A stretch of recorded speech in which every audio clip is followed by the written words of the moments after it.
The farm's located at Millbrook, which is about 15k east of Ballarat, just off the Western Highway.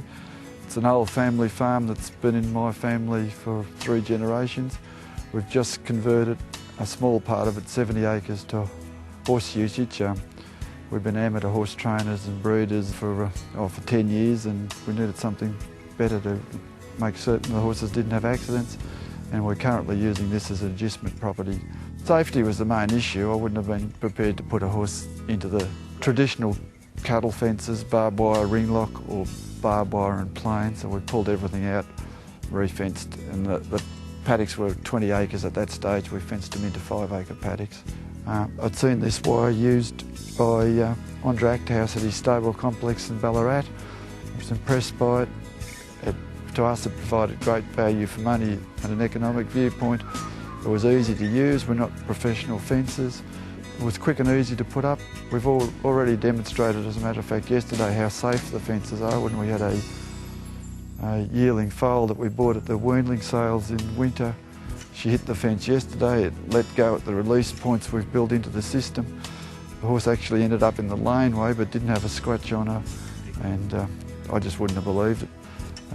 The wire actually rolls on the wire inside the plastic. It rotates, and I think that's the thing that protects the horses. There's virtually nothing that'll cut like a traditional wire. If we had an accident like that with a traditional horse fence or a cattle fence, the horse would be dead, or you'd have vet bills that you couldn't pay in a million years.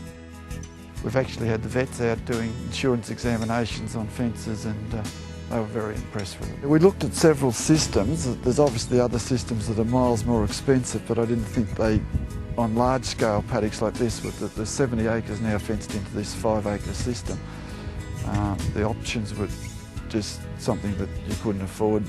The idea of going with the 4-wire, it's a foot higher than traditional cattle fences. The main reason that was to discourage a horse trying to jump it. The 4th wire the bottom wire is probably not necessary, and you could reduce your costs a little bit there, but we have a policy of rotating cattle around the horse paddocks at least once a year to clean out the paddocks and freshen up the pasture. Our farming operation there, we have cows and calves, so we needed the lower wire to keep the calves in, and we also breed our own mares. We have 3 or 4 foals, and foals will lay down next to a fence, and I was worried that if we didn't have the 4th lower wire, if they laid down, they'd tend to roll and get under the fence, so it's there to stop that happening. They get educated to it very, very quickly. Though I had a funny experience with one of our own 2-year-olds the first time we put her in a paddock where she switched it on.